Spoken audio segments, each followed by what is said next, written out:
अस्सलाम वालेकुम दोस्तों, ड्रामा सीरियल मेरी जिंदगी है तो की आने वाली के साथ बहुत दिलचस्प और धमाकेदार होती जा रही हैं। अब कहानी में एक बहुत दिलचस्प मोड़ आया है। आयरा ने कामयार से साफ कह दिया है कि मैं तुमसे ही शादी करना चाहती थी और मैं तुमसे ही शादी करूंगी। मुझसे बहुत बड़ी गलती हुई है और अब मैं उस गलती का अजाला करना चाहती हूँ, चाहे तुम चाहो या ना चाहो, लेकिन मैं अब तुमसे शादी करना चाहती हूँ। वो साफ अल्फाज में उसे कह के वहाँ से चली जाती है। आलियार कुछ नहीं बोलता, सिर्फ उसे देखता रह जाता है। आलियार एक बार फिर उनके घर में रिश्ता मांगने के लिए जाता है और वहां जाके कहता है कि एक बार पहले मैं आपके पास आया था आपसे रिश्ता मांगने के लिए, आपने रिश्ता कर भी दिया था, लेकिन मैं निकाह के मौके पे एक वीडियो वायरल हुई, मैं बार बार कहता रहा मैं बेकसूर हूँ, मेरा कोई कसूर नहीं है, लेकिन मेरी किसी ने कोई बात नहीं सुनी। अब मैं एक बार फिर आपके घर आया हूँ आपकी बेटी का हाथ मांगने, तो क्या आप अपनी बेटी का हाथ मेरे हाथ में देंगे? आयरा जब अपने घर वालों से इस बात का जिक्र करती है कि वो कामयाब से शादी करना चाहते हैं तो उसकी मामा तो उसके बहुत खिलाफ होती हैं।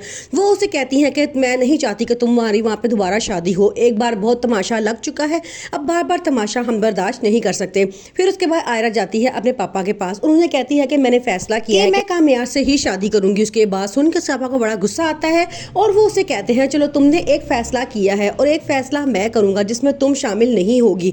वो आगे से कहती है कि आप जो मर्जी कहें, शादी तो मैं कामयाब से ही करूंगी। उसकी मामा उसे कहती है कि तुम्हारी कामयाब से जब से दोस्ती हुई है तुम्हारी जिंदगी बर्बाद हो गई है, लेकिन वो कहती है कि उसके बगैर भी मेरी जिंदगी बर्बाद हो रही है तो मैं अपनी जिंदगी उसके साथ रह के ही बर्बाद कर देती हूँ। कामयाब और आयरा का निकाह हो जाता है, लेकिन उन दोनों की फैमिलीज इस निकाह और शादी से खुश नहीं होते। वो दोनों का कहना ये होता है कि तुम लोगों ने अपनी मर्जी से शादी की है तो अब भुगतो। कामयाब की मामा आयरा से साफ कहती है कि तुमने कामयाब से शादी कर तो ली है, लेकिन अब एक बहुत मुश्किल और चैलेंजिंग लाइफ तुम्हारा वेट कर रही है। आयरा उन्हें कोई जवाब नहीं देती और खामोश हो जाती है। कामयाब आयरा को फोन करता है और कहता है कि मेरा तो दिल ये कर रहा है कि जैसा तुमने मेरे साथ किया था मैं भी सेम वैसा ही तुम्हारे साथ करूं।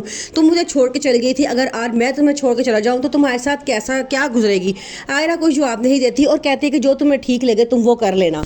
कामयाब जो खावर से बदला लेना चाहता है वो चुप करके रात के अंधेरे में उसके घर चला जाता है और उसको अगवा करके अपनी गाड़ी में डालता है। फिर उसे समझ नहीं आता कि वो उसके साथ क्या करे, तो उसे लेके आयरा के घर पहुंच जाता है। रात के इस पहर जब बेल बजती है तो उसके पापा बड़ा परेशान होते हैं। वो हॉर्न देखते हैं तो दरवाजे पे कामयाब खड़ा होता है। वो उसके पास आते हैं और कहते हैं कि अब तुम्हें क्या चाहिए हमसे, हम तुमसे माफ़ी मांगने के लिए तैयार हैं, जो कुछ हुआ बहुत गलत हुआ, लेकिन रात के इस पहर तुम्हें यहाँ पे नहीं आना चाहिए। कामयाब कहता है कि ये देखिए मैं आपको कुछ दिखाना चाहता हूँ।